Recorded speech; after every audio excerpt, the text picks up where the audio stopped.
오늘 이거 들으시는 구성원분들의 성격이 그 시민교육을 가르치시는 선생님들도 계시고 또 인문학을 연구하는 연구자도 계시고 또 시민교육을 받는 학생들도 계시고 그래서 이 층이 다양해서 어디를 맞춰서 해야 될지는 잘 모르겠습니다.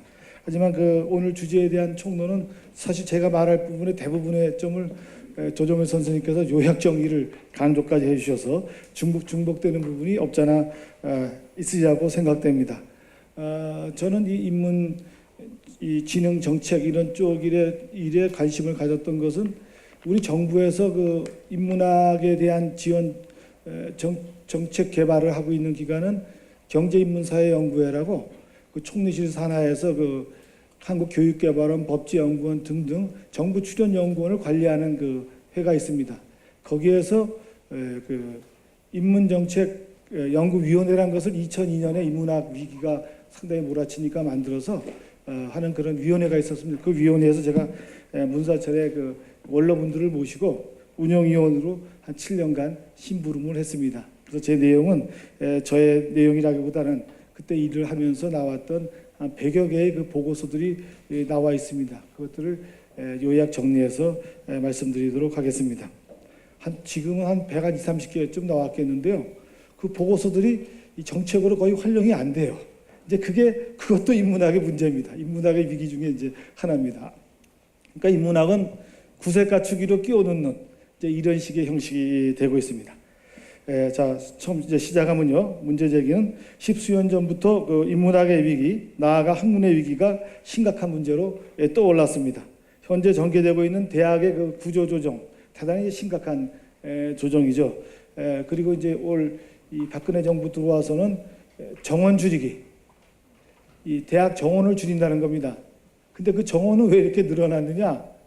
이것은 그 군부에서 전두환 대통령이 집권할 때 그 학생들의 많은 반발을 받으니까 30% 더 늘려줬어요.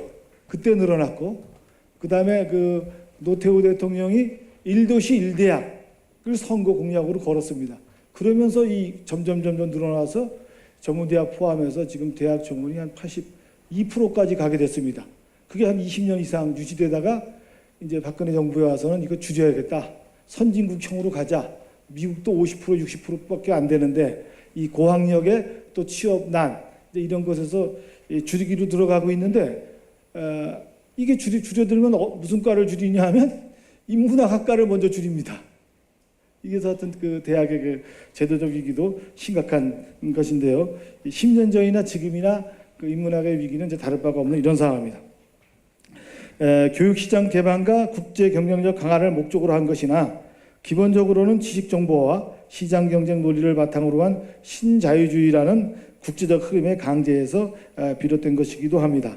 이에 따라 우리 사회 전반에 걸쳐 실용주의가 대세를 이루면서 학문의 산실인 대학이 일반 기업처럼 경제적 이해관계에 따른 경영체제로 재편되는 가운데 기초학문에 대한 외면, 경시풍조가 만연하게 되었습니다. 급기야는 아까 도정일 선생님께서 강조하셨듯이 사회의 모든 것이 상업적 가치로만 치환되는 가치부재 시대에 살게 되었습니다. 이러한 배경에서 인문학의 위기는 크게 두 가지로 나누어집니다. 하나는 인문학 내부의 문제입니다. 내재적 원인으로는 인문학 특성에 연유한 아카데미즘의 그 안주와 새로운 변화에 대한 능동적 대처에 미흡을 둘 수 있습니다. 또 하나는 인문학을 규정하는 무한 경쟁을 강조하는 신자유주의 정책 속에서 나오는 그 외부 환경적 요인에 기인한다고 할 수 있겠습니다. 현 한국의 고등교육의 문제점을 논의할 때 항상 지적되는 것이 인문학의 위기, 이공계의 위기, 기초학문의 위기지만 그 중에서도 인문학의 위기가 가장 심각하다고 할 수 있습니다. 이를 단순히 인문학 전공자들을 유치하기 위한 밥그릇 싸움으로 인식돼서는 안 될 것입니다. 인문학의 위기는 인문학을 넘어서 사회 전체의 위기로까지 확대될 것이며 인문교육의 실종은 인문정신이 결여된 기능적 시민만을 양성함으로써 사회발전의 방향을 제시할 정신적 역량의 빈곤화를 초래할 것입니다. 다음에서는 그 인문학 위기의 담론들을 인문정신, 인문학, 인문교육으로 나눠서 봐야 된다는 이제 얘기인데요. 인문정신의 중요성은 도 선생님이 강조해 주셨습니다. 그 다음에 인문학도 인문학 자체로 유효성을 이제 갖고 있는 거죠. 그 얘기는 이 장은 안 읽고요. 여러분 거기 18페이지인가요? 제일 마지막 주가 있습니다. 주로 상황을 설명드리도록 하겠습니다. 18페이지 주 20에 보면요, 이 발표를 준비하기 위해서 그 인문학 관련 서적들, 인문학이나 이름을 걸고 나온 서적들이 어떤 게 있는가를 교보문고에서 인터넷으로 검색을 해봤어요. 2013년, 14년 동안 검색했더니 엄청나게 많은 책들이, 저서들이 나오고 있습니다. 청소년을 위한 인문학 레시피, 청춘의 인문학, 효과적인 안전교육을 위한 안전관리자 인문학 노트. 하여튼 뭐 다 나와요. 그 다음에 여기는 안 넣었지만 사장을 위한 인문학도 나왔습니다. 또 인문학, 그러니까 인문학 자체는 사회에서 요구한다는 거죠. 유용성이 있다는 겁니다. 다만 이제 이렇게 인문 정신의 중요성도 알고 인문학이 이렇게 필요하다는 것도 다 아는데 이 인문학을 활용하려고 들지 않아요. 기업이나 국가라든가 이런 데. 거기에 이제 문제가 있는 거죠. 그래서 그런 담론 2장은 그걸로 지나가도록 하고요. 3장으로 바로 넘어가도록 하겠습니다.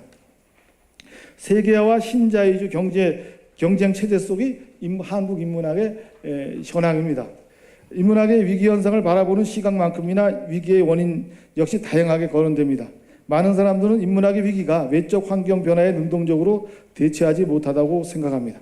또 인문학은 자본주의 세계화, 정보화로 대변되는 문화 변동, 지식 기반 사회 도래에 따른 인문 지식 환경의 변화에 적절하게 대응하지 못했을 뿐만 아니라 신자유주의, 정보사회 및 국제 경쟁 체제에서 강조되고 있는 효율성, 시장성, 실용성, 사용 가치성, 전문성 등에 부합하지 못하고 다고 보고 있습니다. 그렇다면 인문학을 시대착오적 혹은 시대에 뒤떨어지게 만듦으로써 학문 세계의 주변부로 내몰고 있는 가장 커다란 외적 원인은 무엇일까라는 것에 생각에 미치게 됩니다. 자본주의 세계화에 기인하는 신자유주의적 경쟁 체제입니다.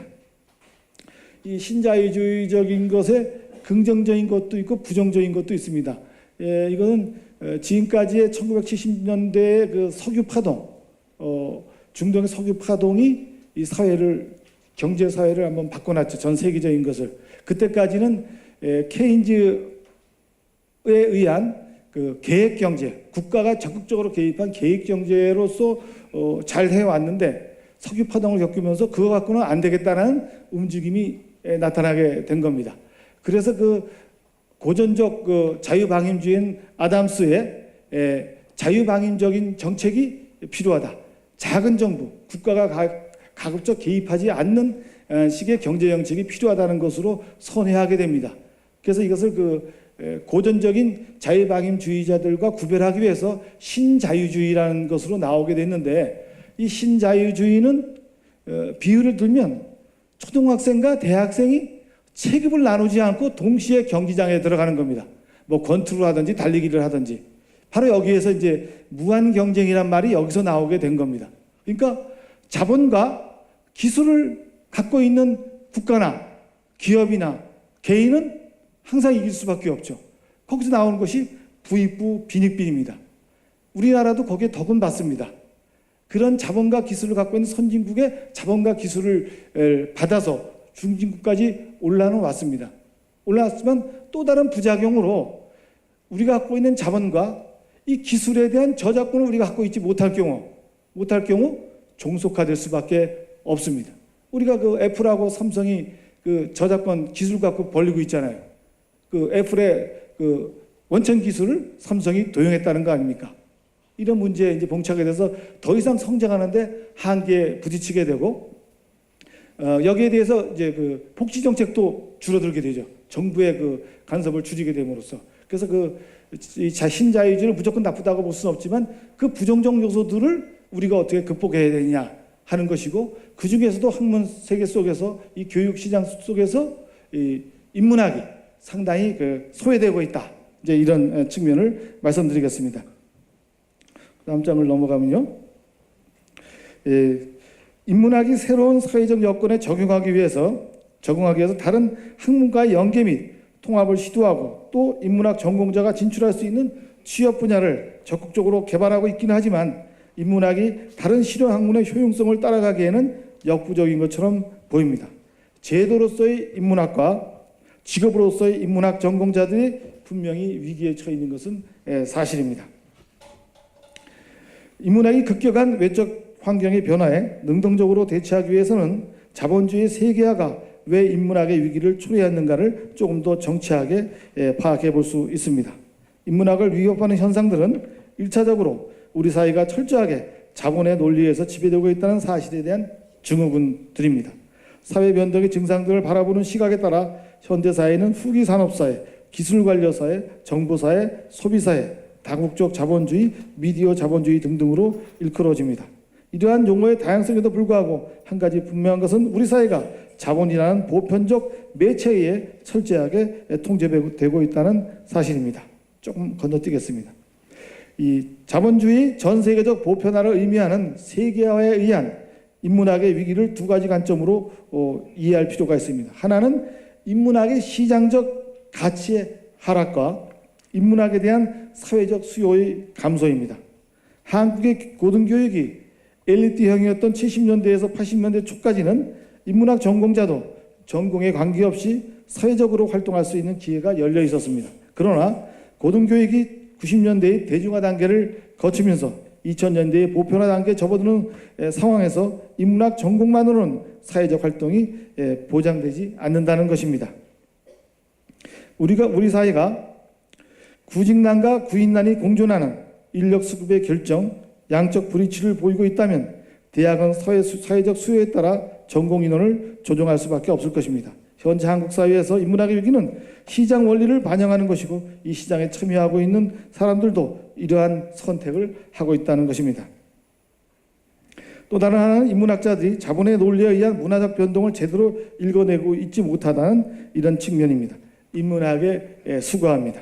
여기까지만 하고요. 그 다음에 이제 인문학의 그 과제들, 인문학이 나가야 될 이 과제들이 상당히 많습니다.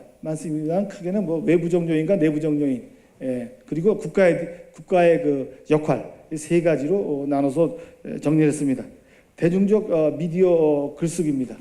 사실 지금 인문학은 그 대중적 글쓰기에 실패하고 있습니다. 문자의 시대에 대중적 글쓰기에 실패하고 있는 그 예는 그 인문학자들이 저서를 내고 있지 않습니다. 아까 제가 나열한 그 인문학이라는 책은 인문학자들이 쓴 책이 아닙니다. 왜 그러냐면 지금 이 대학 평가의 시대가 들어와 갖고요. 중앙일보가 우리나라 대학 평가를 하더니 거기에 재미 보는 걸 보고 조선일보가 뛰어들어서 동아시아 대학 평가를 합니다. 그것도 동아일보가 질세라 국내 대학 업적 평가를 가지고 평가를 해요. 평가 기준이 다 틀립니다. 근데 대학은 그 기준에 맞춰야지 그 서열화돼야지 학생을 끌어들일 수 있잖아요. 근데 그 기준이 그 논문을 가지고 교수 업적은 논문만 가지고 기준을 삼습니다. 근데 논문은 자연과학, 이공계가 논문을 씁니다. 이공계 학자들 어디 저서 냅니까? 그러니까 그것만 가지고 평가하니까 대학에 있는 인문학자들이 논문만 써요. 그 논문은 전공자 몇십 명, 기껏해 몇백 명밖에 안 있는 글에 수많은 인문학자들이 들어가는 거예요. 왜 저서를 내봐야 저서는 논문 5개, 6개 정도 써야 돼요. 그러면 3년, 5년 걸려야 저서 한 권 나오는데 저서 내봐야 논문 2편밖에 안 쳐줍니다. 그러니까 이 제도적으로 인문학자들이 대중적 글쓰기 들어가지 못하고 있는 이런 상황 속에 있는 것도 현실 중에 하나입니다. 그것은 문자 시대에 대중적 글쓰기에도 실패하고 있다는 얘기고, 제가 여기서 얘기하고 얘기는 미디어 시대로, 영상 미디어 시대로 바뀌었는데 우리가 이쪽으로 가야 된다는 겁니다. 이제는 문자의 시대를 벗어나서, 문자의 시대는 그대로 존중해야 됩니다. 그대로 존재해야 됩니다. 존재해야 되지만 영상 미디어에 우리가 문화 콘텐츠라는 걸 만든다는 것, 올리는 것, 이런 것도 하이퍼텍스트 시계, 이것도 다 우리가 글쓰기로 받아들여야 된다는 이제 그런 얘기가 그 다음 페이지에 있습니다. 실제로 인문학 위기 원인을 분석한 다양한 연구들은 영상시대의 출현을 적어도 인문학에 대한 심각한 도전으로 받아들이고 있습니다. 사진이나 동영상에 기초한 다양한 재현 영상과 상징교의 확산으로 인해서 문자 중심 문화의 위상이 근본적으로 흔들리고 있다는 것입니다. 문학 비평보다는 영화 비평이 훨씬 더 많은 독자층을 확보하고 있습니다. 건너뛰어서요. 우리는 우선 정보화로 인해 인류의 문화가 혁명적으로 변화되고 있음을 받아들일 필요가 있습니다. 많은 학자들은 세계사를 컴퓨터 이전의 시대와 컴퓨터 이후의 시대로 구분하기도 합니다. 컴퓨터와 디지털 정보 기술은 인간에게 새로운 사고와 상상력의 공간을 열어주고 있습니다. 인터넷은 실제로 전통적인 시간과 공간의 개념을 변화시킴으로써 가상 공간에서의 현실보다 더 현실적으로 지각할 수 있도록 만듭니다. 간단히 말해 인간의 사고, 지각, 상상력의 패턴과 패러다임이 근본적으로 변화하고 있습니다. 바로 여기에 전통적 인문학의 토대가 되었던 문자는 근본적으로 미디어이며 인간이 인간다움을 생각하는 것을 표현하는 수단은 문자이고 그 생각을 다른 사람과 교환하고 소통하는 수단도 문자입니다. 그러니까 우리가 이 미디어 글쓰기도 우리가 생각하고 있던 문자로 받아들여야 된다는 이제 그런 얘기입니다. 그 마지막 줄에 보면 새로운 인문학은 문화를 매개로 하는 매체가 과거처럼 문헌이라는 고정된 틀 속에 갇혀 있는 것이 아니라 다양한 모양으로 언제든지 변화, 재생산될 수 있게 되었다는 것을 인식하고 시대가 요구하는 근본적인 변화를 적극 수용해야 되겠다는 이제 그런 점을 말씀드립니다. 두 번째로는 이제 인문학의 글쓰기를 통해서 대중과 접합하 더 가까이, 대중한테 더 가까이 가야 된다는 것이고요. 그 다음에 또 하나는 이제 연구입니다. 연구가 돼야지 교육이 되고 사회가 사용을 하게 되죠. 통합학문적 융복학 연구의 활성화입니다. 인문학 분야에서도 통합학문의 필요성과 당위성에 대한 인식은 날로 높아지고 있습니다. 그러나 인문학의 고유한 개별 연구의 전통과 분과 체제의 장벽이 간과하여 융합 연구에 동참하고 기여할 수 있는 인문학의 방식과 과제의 도출을 위한 노력은 활발하지 못한 형편입니다. 걷잡을 수 없는 속도로 개인적, 사회적 삶의 환경도 급변하는 21세기의 새로운 상황은 개별 연구 내지 단일 분과만으로는 탐구할 수 없는 복합적인 문제들의 해결을 인문학에 요청하고 있습니다. 지금 통합연구라는 말은요, 융합연구, 통합연구라는 말은 두 가지입니다. 인문학 내에서의 통합연구가 안 되고 있다는 거고요. 지금 제가 여기서 제시하고 있는 것은 인문학 바깥에 있는 사회과학, 예술과 통합연구를 해야 된다는 뜻입니다. 근데 앞에 것은 우리 내부적인 것이기 때문에 언급을 안 했는데 무슨 말이냐면 문학, 역사, 철학도 통합이 안 됩니다. 지금 정다산이라는 사람을 연구합니다. 정다산의 시를 국문학자가 연구합니다. 정다산의 그 철학을, 사상을 철학자가 연구합니다. 정다산이 했던 사회개혁 그 측면 내용들을 모민심세에 담겨있던 그런 내용들을 가지고 역사학자가 연구합니다. 근데 논문을 각각 썼는데 서로가 인용을 못합니다. 관점이 틀려갖고요. 사람은 하나인데. 그러니까 정다산이라는 사람을 문학, 철학, 사학으로는 요즘의 분과학문이 나눠본 것이지 정다산의 시대에는 통합학문적인 사람이었어요. 이게 참 웃기는 일입니다. 저도 그 정다산 연구를 하면서 철학자들의 글을 읽어보고 국문학자의 글을 읽어보면서 인용이 잘 안 돼요. 그러니까 인문학자 내에서도 이 문사철이 하나가 통합되는 게 안 되는 이 문제점이 있습니다. 제가 여기서 하는 건 이제 바깥의 얘기입니다. 타학문하고 학제간 연구를 얘기하는데요. 실제로 역사학, 요거는 제가 소속된 중앙대학교에서 제가 지금 시행하고 있는 겁니다. 역사학과, 문헌정보학과, 행정학과가 기록관리학과로 만들어서 대학원에서 운영하고 있습니다. 문학, 철학, 역사, 예술, 공학을 문학 콘텐츠 융합전공으로 만들어서 하고 있습니다. 이와 같이 융복합 연구들이 대학원에서 기록관리 협동과정이나 학부의 문학 콘텐츠 융합전공 또는 문학 콘텐츠 학과로 신설되고 있습니다. 지금 우리나라의 문학 콘텐츠 학과가 한 30여 개 있습니다. 이게 2000년대 이후에 만들어진 학과인데 그때 제가 인문 콘텐츠 학회라는 것을 몇몇 사람들하고 만들었고 거기에 소속되어 있는 사람들은 이제 인문학 중심 사람들이 인문학 중심의 학과들을 만든 것이 문학 콘텐츠 학과입니다. 그래서 국문과에서 버리고 나와서 한 사람도 있고요. 철학과에서 나와서 만든 문학 콘텐츠 학과도 있고요. 상당히 많은 학과들이 지금 존재하고 있습니다. 또한 문학, 경영학, 지역학, 경제학, 역사학, 행정학, 사회공학, 심리학, 뇌신기형, 서사이론 등과 같은 실험적 연계, 학문적 연계, 상이한 학문 영역들의 새로운 통합이 요구되는 경우도 늘고 있습니다. 문화연구도 새로운 인문학으로서의 자연과학, 사회과학, 과학기술의 분야와 밀접한 관련을 갖고 있습니다. 21세기 인문학은 개별 연구와 전문 분과로서의 전통을 지속함과 동시에 그 전통을 뛰어넘는 융복합 연구를 모색할 필요가 있으며 그럴 때 인문학은 인간에 대한 학문이면서 상가 유리된 학문이라는 담론에서 벗어날 수 있으리라고 생각됩니다. 세 번째는 인문학의 제도적 육성입니다. 인문학자의 노력도 있지만 이 제도의 변화에 따라 얼마든지 바뀌어 나갈 수 있습니다. 연구비를 받아야만 뭐 꼭 쓸 수 있는 건 아니죠. 지금 또 인문학자 중에 이 어학을 전공하는 분들이 번역을 하지 않습니다. 번역을 하지 않아요. 불문학 선생이 불어로 된 책 번역 안 합니다. 왜냐하면 그 번역해봐야 3년에 한 2년, 2, 3년 걸려서 번역 하나 내는데 그 번역해봐야 대학 업적 평가에서 별로 논문 한 편 내지 많이 쳐줘야 두 편 쳐주는 정도니까 번역에 뛰어들지 않아요. 이거는 뭐 연구비 주고 하지 않아도 그 번역하면 한 논문 3편 정도 쓰는 것으로 평가 기준만 바꾸면 얼마든지 우수한 연구자들에서 우수한 그 번역서들이 나올 수가 있습니다. 이 제도적이라는 게 굉장히 중요한 겁니다. 실제상으로. 인문학의 연구 현황은 외형적인 면에서 활발하지만 내용적인 면에서는 빈약한 기반 위에 진행되고 있습니다. 그러니까 논문은 엄청나게 숫자가 늘었어요. 그 평가 이후에. 근데 질적으로 이것이 과연 우수한 것이냐? 이것은 자신 있게 얘기할 수 없습니다. 제가 쓰는 논문을 보고서도 자신 있게 얘기할 수가 없어요. 솔직한 얘기를. 그러니까 지금은 숫자로 말하는 시대입니다.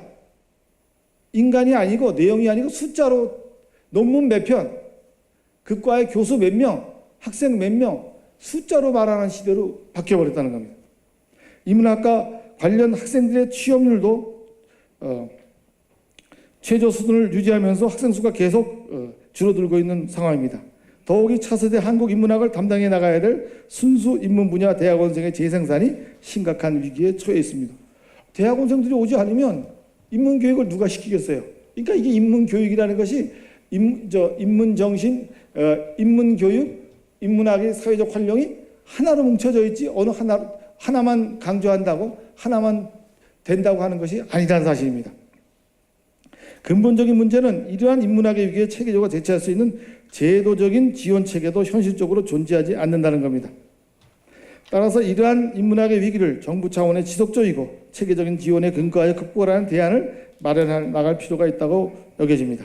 제도적 지원 체계의 구축을 통해 현재 활성화되고 있는 일부 인문 문학 콘텐츠 분야에 대한 지원뿐만 아니라 순수 인문학 분야에 대한 국가 차원의 중장기적인 육성과 지원을 해나가야 합니다. 도정현 선생님도 강조하셨지만 적자를 볼 수도 있습니다. 이 교육에는, 연구에는 적자를 볼 수도 있죠. 투자를 하니까. 근데 꼭 이익을 남아야지만 거기에 그 다음 투자가 들어가는 거예요. 그러니까 인문학도 정부가 지원한 것만큼 취업률이 나와야 된다는 거예요. 취업률이 나와야 된다. 이게 쉽지 않은 거죠. 이 교육도 상업적 시장으로 취급한다는 거예요. 과학에 비해서 하여튼 우리 인문학은 상당히 사각지대에 있다는 내용이 다음이고요. 해외 선진국 사례 잠깐 소개하겠습니다. 해외 선진국들은 일찍이 인문학 진흥 정책을 펴왔습니다. 미국은 연방정부 차원에서 대통령 직속에 국립인문재단을 설치하고 50여 개 주에는 각각 인문학위원회를 두고 지역별로 인문센터를 설치해서 인문학을 육성 지원하고 있습니다.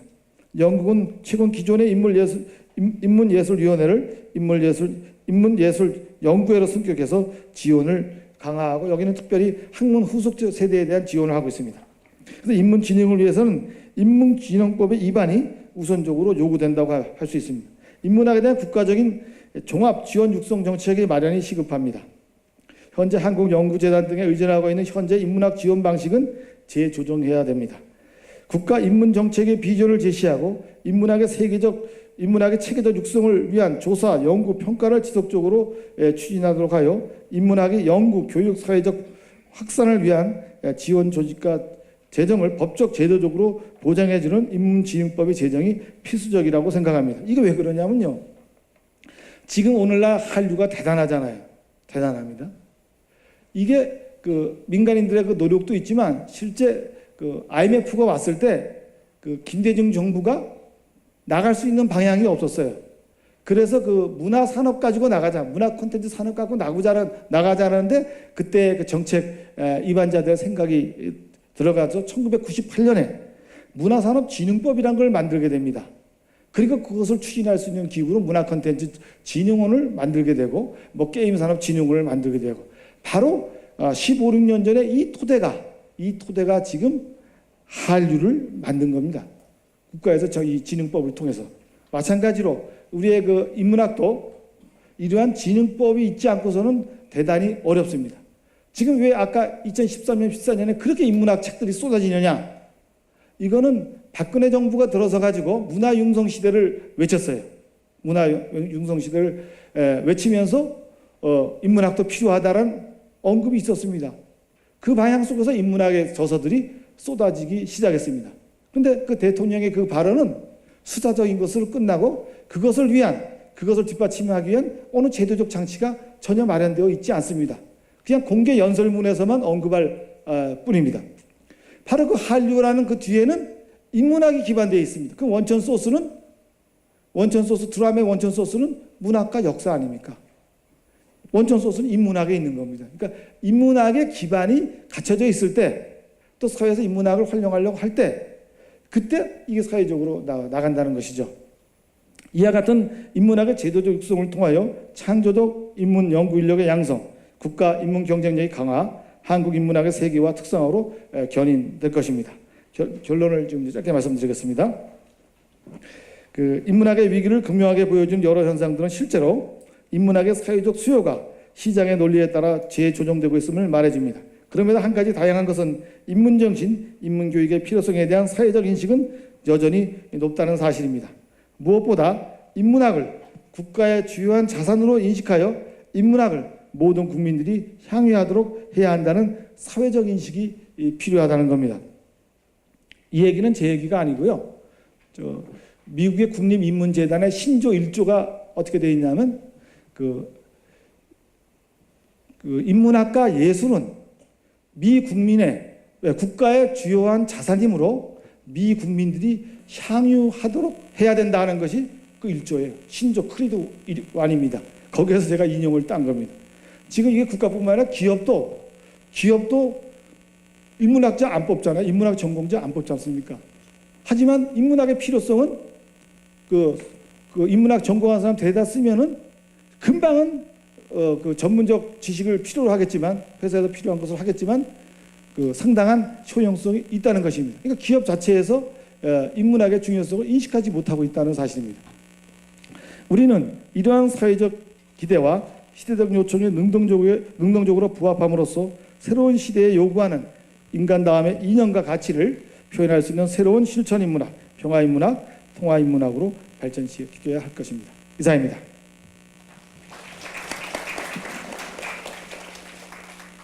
충무대 동문과에 근무하는 문강원입니다. 무엇보다 저는 그 인문학과 관련해서는 상당히 그 착잡한 마음을 늘 가지고 있습니다. 오랫동안 고민해 왔고 또 거기에 대해서 글도 써오고 이랬지만 사실은 인문학이라는 것은 아주 단순화시키면 삶의 영위법이죠. 어떻게 보면 자기 자신의 삶을 어떻게 살 것인가라는 것이죠. 그러니까 그때 주체라는 것은 자기죠. 우리가 아니라 또 그들이 아니라 나의 삶이고 또 나의 삶에 내가 내 삶을 어떻게 살 것인가를 보면 사실은 이것이 나의 문제에 국한되는 것이 아니라 나의 언어와 행동, 사고, 또 사람과 사람 사이의 관계, 우리 사회의 공동체 문제, 또 우리 공동체와 일본, 중국의 공동체, 유럽의 공동체, 라틴 아메리카나 아메리카의 문제, 말하자면은 지구 사회의 일원으로서의 내가 어떻게 건전한 상식을 가지고 살 것인가, 이런 문제에 들어가면 결국 이제 세계 시민 문제라는 게 드러나오지 않아요. 그러니까 개인의 문제, 개인의 건전한 삶의 문제는 내가 나의 이기적인 자아를 밀폐적으로 사는 것이 아니라 나의 감각과 사고를 끊임없이 갱신시키고 반성시키면서 또 매일매일의 삶을 다르게 느끼고 또 다르게 생각하는 기쁨을 누리면서 내가 나의 이웃과 나의 동료와 나의 지구 시민 동료들, 동료 시민 인간들과 어떻게 더불어 살 것인가라는 아주 큰 문제죠. 그 때문에 사실은 이렇게 사는 것에 어떤 모범적 사례를 보이기라는 것은 상당히 어렵습니다. 그래서 저는 인문학의 문제가 늘 고민하고 또 생각하고 글 쓰고 하지만 그런 문제가 착잡하다는 걸 알기 때문에 아마 대부분의 사람들도 인문학의 위기 담론을 이렇게 늘 접하면서도 다른 한편으로는 그에 대해서 어떻게 살아야 되는가, 어떻게 고민해야 되는가 라는 어떤 이런 문제를 늘 던지지 않는가, 저는 이런 생각을 합니다. 오늘 발표와 토론도 그 때문에 있게 된 것 같지 않나 이런 생각이 드는데요. 오랫동안 이제 그 분야에 연구하시고 또 그 글을 발표해 주신 여러 선생님들의 높은 어떤 생각들을 우리가 참조한다면 좀 더 나아지지 않을까 그런 생각이 듭니다. 오늘 박경하 교수님 발표도 그러지 않았나 싶습니다. 어떻든 한국 사회 인문학에서 우선은 외적인 환경으로서의 세계화라든가 신자유주의라는 외풍, 또 디지털 혁명이 우리의 생각과 사고를 어떻게 혁신적으로 변모시켰는가, 이런 점 앞에서의 인문학이 어떻게 해야 될 것인가에 대해서 선생님께서는 서너 가지 처방을 주셨습니다. 말하자면 문자 중심의 어떤 그 인문학의 좁은 테두리에서 벗어나서 영상이라든가 음성이라든가 매체에 대해서 좀 더 적극적으로 대응하는 것이 필요하지 않는가. 베냐민의 콘셉트가 그런 거죠. 예, 그런 것이고요. 두 번째는 거기에 대해서 통합학문적인 통합연구, 융복합적인 연구를 적극적으로 해야 되지 않는가. 세 번째는 국가적인 제도적인, 말하자면 교육 커리큘럼상의 어떤 개선들이 있어야 되지 않는가, 이런 말씀을 해주셨습니다. 거기에 대해서 김선우 교수님께서 거기에 대해서 논평을 하시겠습니다. 박수로 한번 맞이하실까요?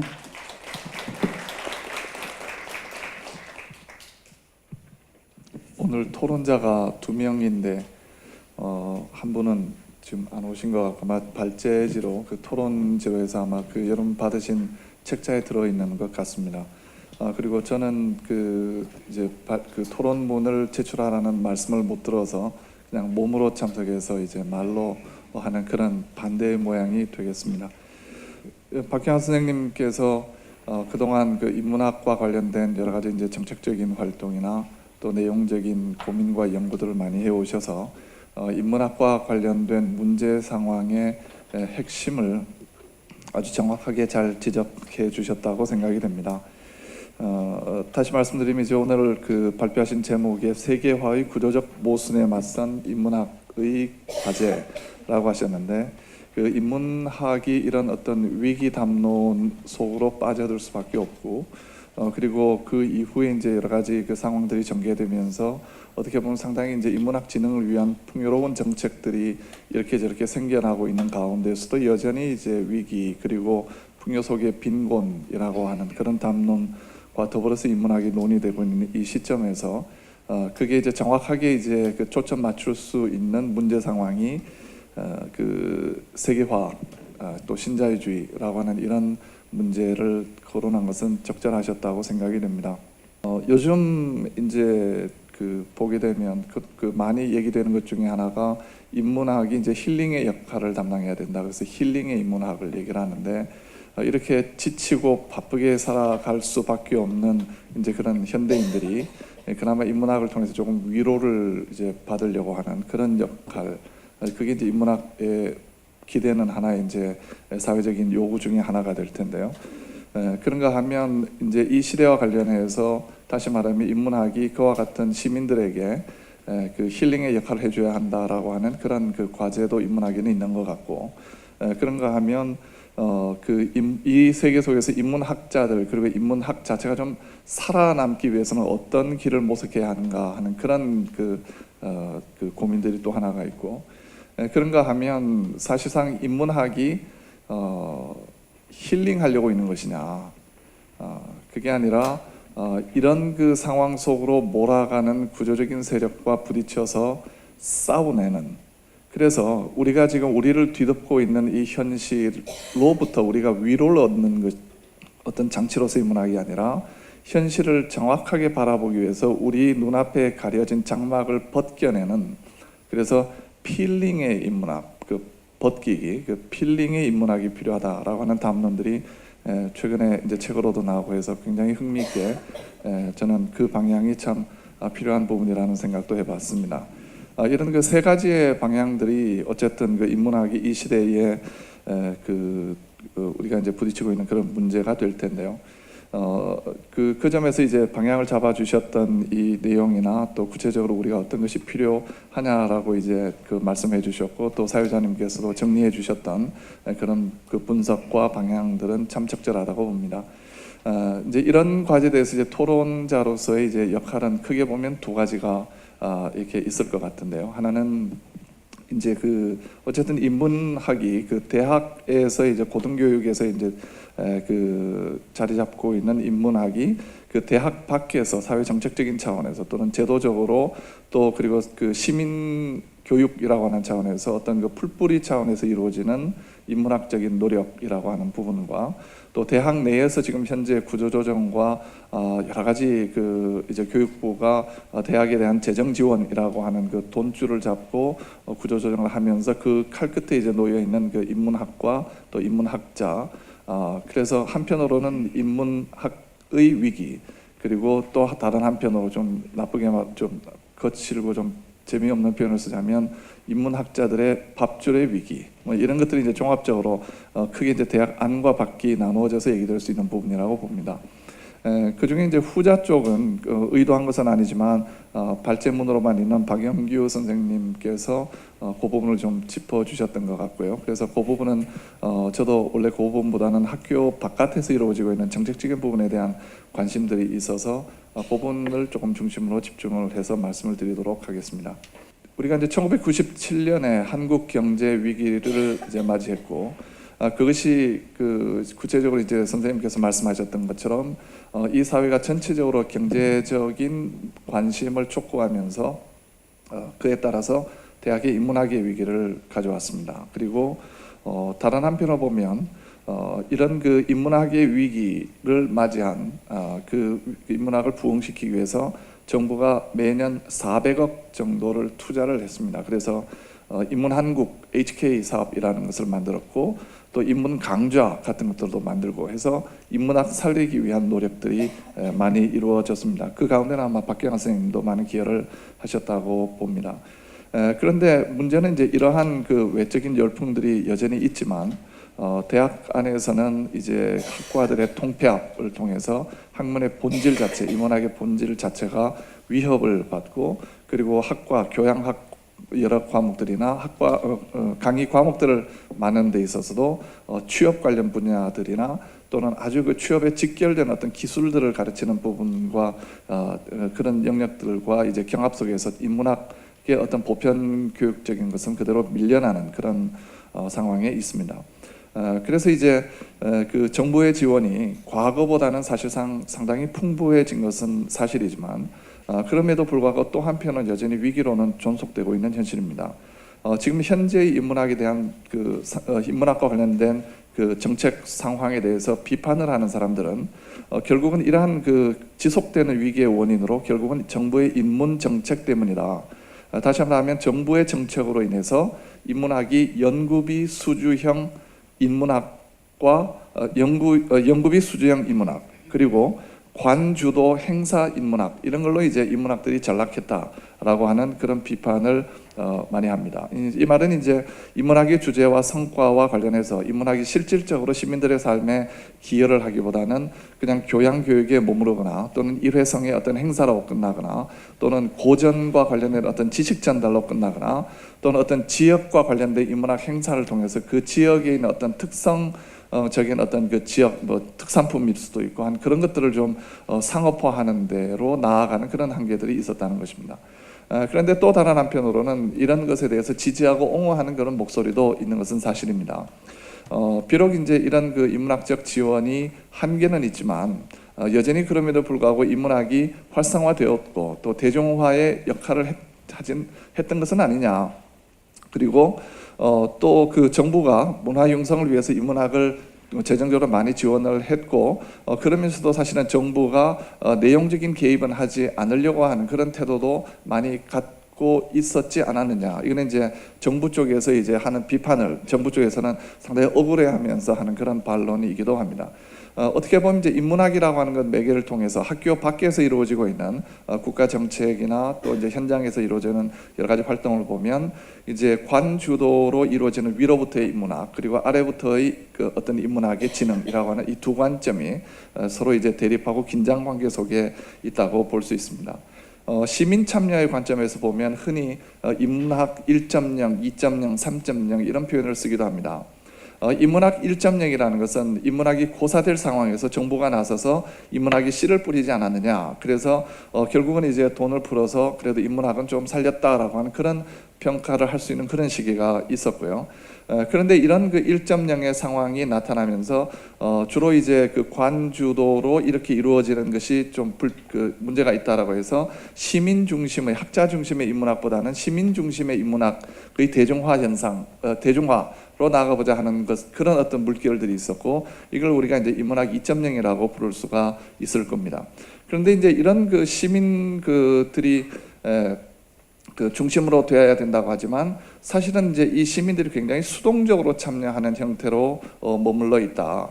그래서 어떻게 보면 이제 이런 그 시민들이 적극적으로 참여하지 않는 그러한 시민 대상으로 하는 인문학적인 것이 유한마담을 위한 여가 활동 내지는 지식 소매상, 이제 이 말은 인문학자를 비꼬아서 하는 그런 표현이 됩니다.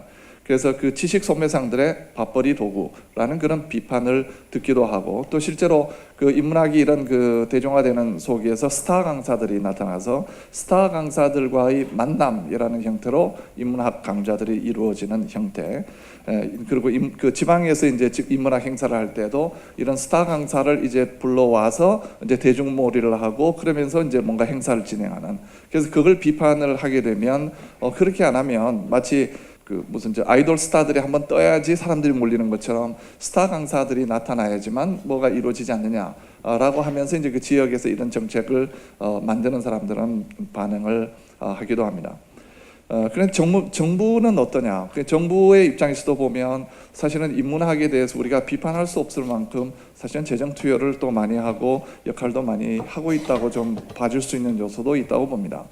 교육부 같은 경우에서도 소외계층 및 일반 시민을 대상으로 하는 시민인문 강좌를 만들고 평생교육원 중심의 어떤 인문 강좌 또 대학의 평생학습센터를 통한 어떤 인문 강좌에 대한 장려 이런 것들을 했고요. 문체부 같은 경우도 기류의 인문학 해서 도서관이나 박물관을 통해서 인문학 확산 사업에 주력을 또 많이 하고 있습니다. 그런데 문제는 또 이 그 관에서 이루어지는 이 행사들이 우리가 아는 대로 이제 서로 소속 부처가 다르게 되면 행사 자체 사이에는 서로 협조와 서로 어떤 부족하고 빠진 부분을 보완해주는 장치라기보다는 일종의 경쟁 의식과 긴장 속에서 이런 그 정책들이 만들어지고 또 선긋기도 이루어지고 하는 그런 것을 보게 됩니다. 그리고 이제 그 정부 차원에서도 국회 차원에서도 보게 되면 지금 현재 정신문화진흥법안 또 인문학진흥 및 인문강좌 등의 지원에 관한 법률 또 인문사회과학진흥법안 등 국회의원들이 이제 그 짬짬이 모여가지고 어떤 법안들을 실제로 이제 제시를 하고 그 법안 통과를 위해서 노력하는 그런 과정 속에 있기도 합니다. 문제는 이제 이런 다양한 그 정책적인 노력들이 실제로 그것이 의도하는 진정한 의미에 있어서의 그런 인문학의 어떤 그 확산과 부흥에 기여를 하고 있느냐 하는 것이 이제 보다 근본적인 문제가 될 것 같습니다. 뭐 그 박근혜 대통령이 이제 들어오고 인문학의 중요성을 이제 강조하면서 아까 그 박 선생님도 말씀하셨다시피 연설 가운데 인문학을 모르면 괴물이 된다라고 하는 그런 아주 멋진 그런 경고성의 발언도 했고 실제로 이제 그 국가 재정이 좀 나빠지면서 복지 재정만 남겨놓고 나머지 전반적으로 이제 재정이 축소되는 가운데 있어서도 인문학 관련된 재정은 50% 가까이를 이제 올해 2014년에 확대 운영하는 그런 모습도 볼 수는 있습니다. 자, 이런 그 상황에서 이제 선생님께서 발제하셨던 그런 내용을 조금 보게 되고 특히 이제 그 발제문 끝부분에 가서 이제 세 가지의 어떤 방향을 제시하시고 결국은 이제 우리가 그 제목은 어떻게 보면 이제 세계화 시대에 우리가 도전하고 싸워야 될 것처럼 이제 말씀하셨지만 결론은 그 가운데서도 우리가 그 정확하게 이 적의 정치를 알아서 우리가 그것을 변화시키는 노력과 더불어 우리가 그게 맞추어서 우리의 활로를 찾아야 되지 않느냐 하는 쪽으로 이제 그 길을 잡아가신 부분에 10분 이제 공감을 하지만 이제 그 부분을 조금 꼭 반드시 그렇게만 말씀하신 건 아니지만 우리가 인문학이 이제 이런 변화하는 세계 속에 적응해야 된다라는 관점에 초점을 맞추게 되면 저는 반드시 떠오르는 사실은 책이 한 권 있습니다. 헤르만 헤세가 쓴 유리알의 유희라고 하는 책인데 그 책을 이제 과거에 읽으면서 저는 이것이 어떻게 보면 이 현 시대의 인문학자를 위한 일종의 그 만가가 아니었나 하는 생각을 했습니다. 그게 주인공은 아주 국가에서 장려하는 최고의 추상화된 어떤 학문 영역의 고수고 인정받는 존경받는 사람이지만 시대가 이제 산업화가 되는 그 과정 속에서 물론 이제 헤르만 헤세는 지금과 같이 고도로 이렇게 발달된 후기 산업 사회나 신자유주의를 경험하지는 못했지만 그럼에도 불구하고 어떤 예지력을 가지고 보지 않았나 싶은데요. 결국은 이제 이런 추상화된 그 학문 영역이라고 하는 것은 이 현세에서는 필요 없지 않느냐라는 판단을 내리고 그건 이제 먼저 예지적으로 파악한 다음에 자기가 그 자리를 물러나와서 현실 속으로 들어옵니다. 그래서 자기가 아끼던 그 제자, 탁월한 그 제자지만 결국 정치 현장으로 뛰어났던 그 제자를 이제 그 아들을 교육하는 이제 가정교사로 들어오게 되는데 이 소설의 맨 마지막은 그 아이가 물에 빠진 것을 구하려고 들어가다가 결국은 아이는 구하고 본인은 물에 빠져서 죽는 것으로 끝납니다. 저는 이제 그런 장면이 결국은 그 인문학이 아주 추상적이고 비현실적인 그 영역의 어떤 비생산성에 대한 자각을 너무나 심각하게 한 나머지 그것을 버리고 우리의 초점을 현실적으로 너무나 맞춰버렸을 때는 결국은 인문학의 위기가 아니라 인문학의 죽음을 스스로 가져오는 그런 결과를 낳게 된다는 그런 뜻으로 이제 그 헤세를 읽을 수 있지 않을까라고 생각을 했었습니다. 마무리를 좀 하겠습니다. 선생님 말씀하셨던 이 여러 가지 그 우리가 인문학에 관심 있는 사람으로서 생각해야 할 그 지표들 이것을 좀 정리해 보면 저는 한 4가지 정도의 태제를 말씀드릴 수가 있겠습니다. 첫 번째는요, 현실을 향해서 인문학이 나와야 한다라는 뜻입니다. 현실을 향해서 인문학이 나와야 한다. 두 번째, 현실을 반영해서 인문학이 변해야 한다라고 하는, 아까보다 조금 더 현실을 향한다가 아니라 스스로 변화의 노력을 기울여야 한다라는 것이 두 번째 태제가 되겠습니다. 그런가 하면 세 번째로 인문학에는 아까 필링의 인문학이라고 말씀드렸던 것처럼 이 현실의 구조적인 문제를 향해서 인간을 피곤하게 만들고 비인간화된 그 사회 속에 우리가 힐링이나 또는 어떤 치유의 역할이 아니라 그것과 부딪혀서 싸우는 어떤 그 투쟁적인 역할을 인문학이 해야 된다라고 하는 것이고요. 또 제가 맨 마지막에 이제 그 헤세를 들어서 말씀드리려고 한 것을 태제화한다면 현실로 나오면 인문학은 죽는다. 그러니 오히려 현실을 바라보지 않고 인간을 바라보고 더 깊은 추상 속에 자기의 자리를 굳건히 뿌리박고 있어야 된다. 자, 제가 드린 이 4개의 태제는 사실은 우리가 해결을 들어가지고 이것을 변증법적으로 종합해서 어쩌고 저쩌고 라고 말하기에는 사실은 서로 너무 모순적이고 너무 현실적인 과제입니다. 뭐 이론시켜서 이론으로 적절하게 뭐 멋있게 말은 만들 수 있겠지만 현실적으로 우리가 한 사람의 인문학자가 이 4가지의 과업을 절대로 감당할 수는 없는 것 같습니다. 그래서 결국 우리한테 요구하는 것은 협업이고 분업일 것 같습니다. 그래서 각각의 영역에서 각자가 열심히 노력하고 어떤 사람은 정부 돈 받아서 열심히 또 인문학 또 대학에서 그 연구를 해야 되고 또 시민을 대상으로 하는 활동도 해야 되고 어떤 사람들은 그걸 뿌리치고 풀뿌리 인문학도 해야 되고 등등 여러 가지 노력들을 각자가 다 기울여야 되는데 문제는 분업이 의미 있게 되려면 그 분업을 적절하게 오가나이즈를 하는 것이 중요합니다. 그리고 그 분업된 그 여러 가지 일들이 서로 그 결과물들이 모아지는 것이 중요한데 이것이 이제 어떻게 보면 그 대통령 직속의 어떤 기관에서 지금 현재 하고 있는 그런 방식으로나 또는 뭐 그런 뭐 학회가 어떤 주도해서 한다거나 그런 식으로 진행되기는 그건 거의 불가능한 일이라고 봅니다. 왜냐하면 인문학이라고 하는 우리가 단수의 단어를 쓰고 있지만 실질적으로 인문학은 대단히 다양하고 그 인문학에 몸담고 있는 사람들의 생각은 그 인문학이 어떻게 나아가야 될 것인가에 대해서 대단히 다양한 그런 생각들을 가지고 있습니다. 그렇다면 이런 가운데 어떤 협업이 필요하냐면 결국은 이제 어쨌든 인문학을 위한 재정들이 어떤 단체로건 회사로건 대학으로는 정부로부터 나오는데 적어도 여기에서 이런 다양한 노력을 하고 있는 이 사람들이 함께 모여서 그야말로 협의가 이루어질 수 있는 그 어떤 컨퍼런스가 가능한 모두가 모여서 얘기하는 뭐 거기는 이제 뒤죽박죽 싸우고 할 수밖에 없는 그런 거지만 그 가운데 스스로가 자율적으로 자기의 자리를 찾아가는 그런 컨퍼런스 그리고 그런 컨퍼런스를 기획하는 거버넌스 거버먼트가 아니라 거버넌스가 인문학에 필요한 것이 아닌가 이것으로 제 말씀을 마치도록 하겠습니다. 감사합니다. 그에 대해서 박영화 선생님 그 답변을 좀 들을까요? 네, 선생님. 네. 토론에 감사드립니다. 아주 가슴이 뜨끔한데요. 제목은 구조적 모순의 맞선이라고 투사같이 썼는데 결론은 결국은 변화에 대한 적응하라는 적응주의적으로 썼다 하는 비판을 해주셨어요. 하지만 이제 인문학이 갖고 있는 고유성, 인문 정신이라든가 고전 중심, 이러한 인문학의 정체성이라는 측면은 당연히 그건 가지고 있는 거죠. 그건 그걸 그대로 두고 변화도 필요하다는 쪽에 제가 초점을 이제 맞췄던 겁니다. 변화를 다 바뀌면 안 되죠. 변화에 인문학자가 다 들어가도 안 됩니다. 그냥 앉아서 저 책만 쓰고 공부만 하는 이런 인문학자가 중심을 잡아야 돼요. 사실의 인문학은. 그래서 그것을 바탕으로 응용이 되는 것이죠. 그래서 그 얘기는 여기서 뺀 겁니다. 빼고 이제 이 변화에 대해서 우리도 같은 똑같이 맞춰 나갈 수는 없지만 노력이 필요하다라는 점, 한 30% 정도는 노력을 해야 된다라는 점이죠. 제가 그래서 실제 현실적으로는 뭐가 대학에 있다면 뭐냐면 당장 4학년이 되면 애들이 저기서 보면 비켜가요. 선생님 눈을 안 맞춰요. 왜 선생님 만나면 너 취직 어디 할 거냐 이렇게 물어보잖아요. 자신이 없어요. 현실 속에서 이 인문학을 전공한 아이들은 그 50% 취업률이 안 되는 거죠. 부모가 얼마나 많은 비용을 들여서 보내는데요. 왜? 82%가 다 대학생인데 자기가 독특한 존재가 아니거든요.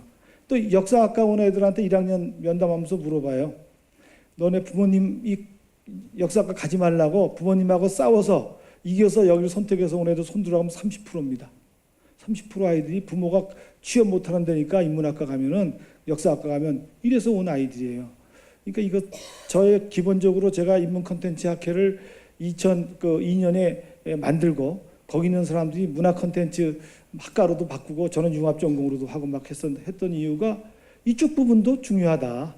변화에 대해서 우리가 적응이라 그래도 좋고 뭐 맞섰다고까지는 안 하겠어요. 하지만 이건 새로운 패러다임이 들어온 겁니다. 이거는 그 새로운 패러다임, 지식 정보사의 새로운 패러다임이 잘못된 게 아니에요. 잘못된 것이 아닌 한 변화해야 되는 겁니다. 그것을 이용해서 같이 올라가야 되는 거죠. 그다음에 지식 정보화 사회에는 가장 많은 정보는 인문학에 사실 있습니다. 그래서 그것을 응용하는 쪽으로 이제 생각을 제가 10여 년간 쭉 해왔기 때문에 이제 그런 내용들을 얘기했습니다. 그다음에 또 하나는 이제 우리나라 그 정부에서의 그 인문학 연구 지원 체계의 이제 문제점, 이것이 HK라는 것이 그 실패를 하게 되니까 이제 지나치게 행사형으로 가버리는, 이제 그것은 그 예산을 따는 구조에 구조적으로 국회에서 예산을 줄 때 인풋이 있는데 왜 아웃풋이 없느냐라고 하니까 행사성으로 가고 있죠. 그것은 이제 기본적으로 잘못됐죠. 근데 한국연구재단 갖고는 안 된다는 겁니다. 한국연구재단이라는 데는 거기에는 공학도 있고 자연과학도 있고 예술도 있고 인문학도 있고 다 있어요. 그러니까 인문학에 대한 섬세한 그 지원 체계가 안 갖춰져 있습니다. 실제적으로. 그러니까 구색가축으로 맡겨요. 자연과학이나 공학이 더 크죠. 거기에 꼬다리로 인문학도 끼워주는 형태입니다. 근데 그 끼워주는 그 형태의 그 지원금이 아까 400억 정도 된다 그랬는데 조금 더 될 겁니다. 근데 이게 절대 적은 예산이 아닙니다. 미국의 인문재단의 예산이 한 1,000억밖에 안 돼요. 그러니까 그 국가의 규모를 비교하면 우리는 굉장히 큰 것인데 그것도 또 효율적으로 지금 잘 진행 안 된다는 지적도 선생님이 이제 해주셨는데, 그렇기 때문에 그다음에 또 이걸 국가 제도적으로 보면은 이 교육부에서는 교육만 관장합니다.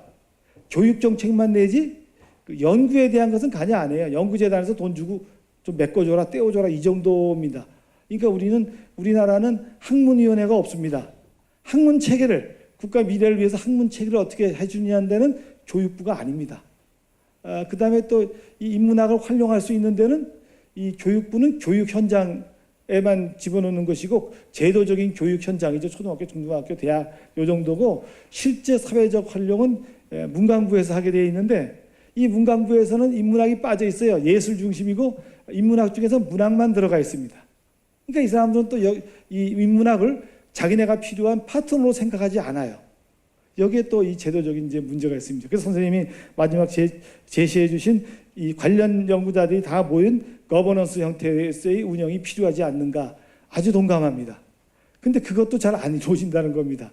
예, 아주 그 다양한 아주 복잡한 그 구조 속에서 잘 안 돼요. 그래서 그 선생님의 그 마지막 그 제안, 인문학 거버넌스 같은 것을 만들어서 운영해 주지 않는가 동감을 합니다. 제 답변 이 정도로 하겠습니다. 네, 이것으로 그 1섹션 그거를 마치려고 합니다. 네, 경청해 주셔서 감사드립니다. 네.